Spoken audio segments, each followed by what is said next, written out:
Our today's video is about introduction of animal development or developmental biology or embryology. So let's start. Embryology is the branch of biology that studies the development of an organism from a single cell to its birth or hatching.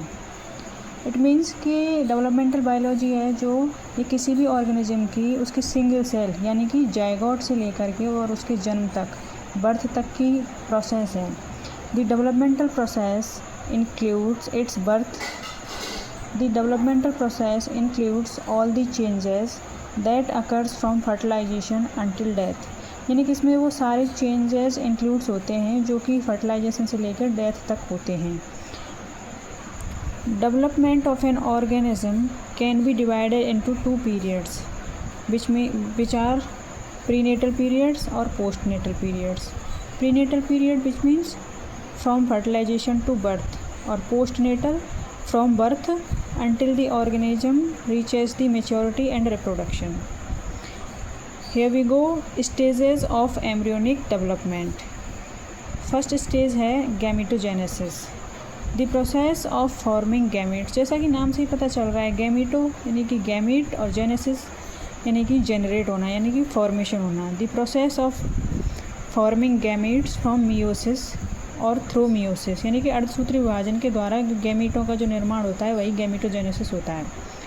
Fertilisation होता है fusion of sperm and egg which form zygote, जो कि zygote का formation करते हैं. Cleavage. It is a rapid mitotic cell division of a zygote forming a hollow wall of cells. यानी कि यह कोशिकाओं का एक खोखला गोला बनाती है जिसे ब्लास्टूला कहते हैं. यही प्रोसेस जो है वो क्लीवेज कहलाती है. उसके बाद है gastrulation. The process where the blastula reorganise to form 3 primary germ layers.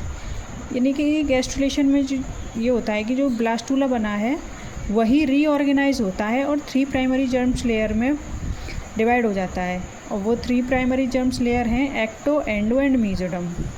तो ये एक्टोडम से क्या बनता है, जैसा कि नाम से पता चल रहा है, एक्टो यानी कि बाहर वाली लेयर. तो एक्टोडम बाहर वाले ऑर्गन बनाएगी. बाहर वाले ऑर्गन क्या होते हैं, जैसे कि स्किन है, नर्वस सिस्टम है. Ectoderm give rise to nervous system and epidermis और एपिथेलियल सेल्स.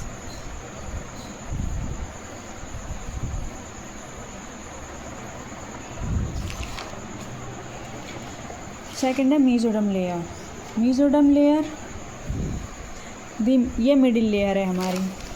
तो middle layer forms muscles, bones and circulatory system.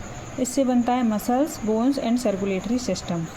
और लास्ट वाली है एंडोडम जो कि सबसे इंटरनल है. ये बनाती है गट लाइनिंग, लिवर, लंग्स.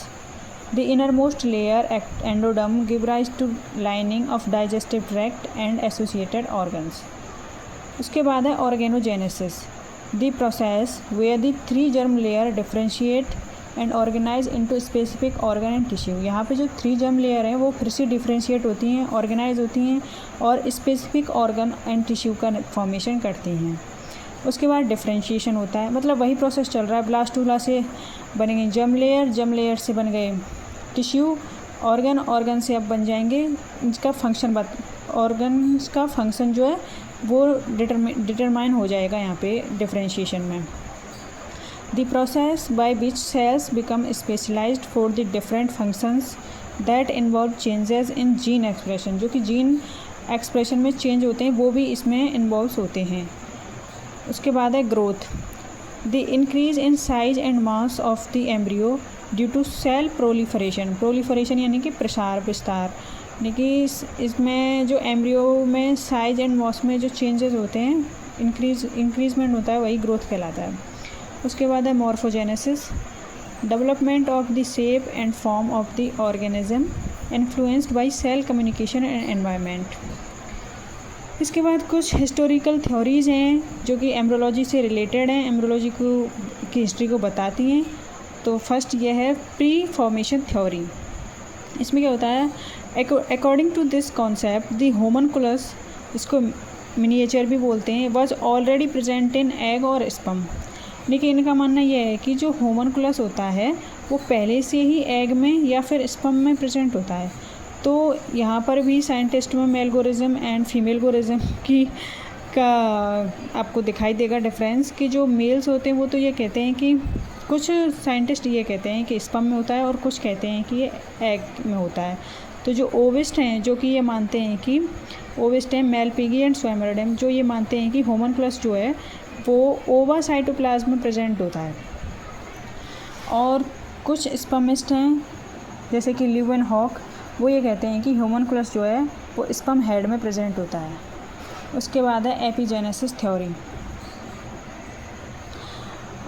ये मतलब दी थी एरिस्टो ने एंड C.F. वोल्फ ने 1759 में दी थी। C.F. Wolff explained on the basis of his observation on the chick that the embryo develops by progressive growth and differentiation.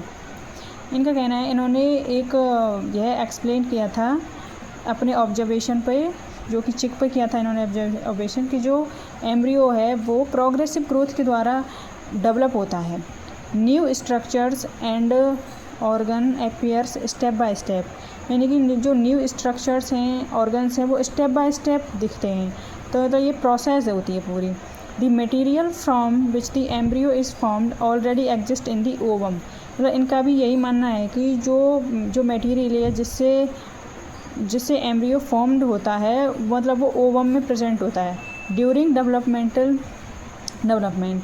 This material rearrange itself, यही material फिर से खुद रीअरेंज होता है इनटू लेयर्स में, विच फॉर्म एम्ब्रियो, जो कि embryo बनाता है। This process of progressive development of the embryo from a single cell to a more complex form is called epigenesis. इसी प्रोसेस को हम एपिजेनेसिस कहते हैं। मैं और थोड़ा इसको क्लियर कर देती हूँ। उसके बाद है जर्म प्लाज्म थ्योरी। ये दी थी अगस्त वेसमान ने 1893 में। Information is transfer from one generation to next generation only through germ plasm. इनका भी कहना यही है कि जो इन्फॉर्मेशन होती है वो एक जनरेशन से नेक्स्ट जनरेशन में जर्म प्लाज्म के थ्रू ट्रांसफ़र होती है, जो कि जर्म प्लाज्म में जर्म सेल्स होती हैं, वही फिर sperm and egg, overall sperm and egg ही आएगा जिसमें कि होमनक्यूलस प्रेजेंट होता है। कंटेन अ स्पेशल सब्सटेंस, यानी कि जर्म सेल्स में जो होता है वो एक स्पेशल सब्सटेंस कंटेन होता है जो कि जर्म प्लाज्म कहलाता है। उसके बाद है von Baer's law. According to this law all tissues and organ of embryo arises from 3 primary germ layers. इनका भी कहना यही है कि 3 प्राइमरी जर्म लेयर से अराइज होते हैं, और ये दी थी कार्ल अर्नेस्ट पियर ने। General features appear first followed by complex और specialised feature in a organism developmental history. इनका कहना है कि किसी भी ऑर्गेनिज्म की डेवलपमेंटल हिस्ट्री में जो पहले तो जनरल फीचर्स अपीयर्स होंगे, उसके बाद कॉम्प्लेक्स और स्पेशलाइज्ड फीचर्स अपीयर्स होंगे। उसके बाद है biogenetic law, theory of recapitulation बोलते हैं इसको it is also called ontogeny recapitulation phylogeny. ये दी थी मुलर एंड हैकल ने। The development of an individual, जो कि ऑन्टोजेनी कह सकते हैं इसको, passes through stages resembling the evolutionary history, जिसको फाइलोजेनी भी बोलते हैं, ऑफ इट्स स्पीसीज। यानी कि ऑन्टोजेनी से ही फाइलोजेनी एंड ऑन्टोजेनी के बाद ही फाइलोजेनी आता है। Example appearance of gill slit and a tail in human embryo considered evidence for their evolution of these features are found in the adult form of their fish-like and reptile-like ancestors. Example, presence of pharyngeal gill slits in vertebrate embryo.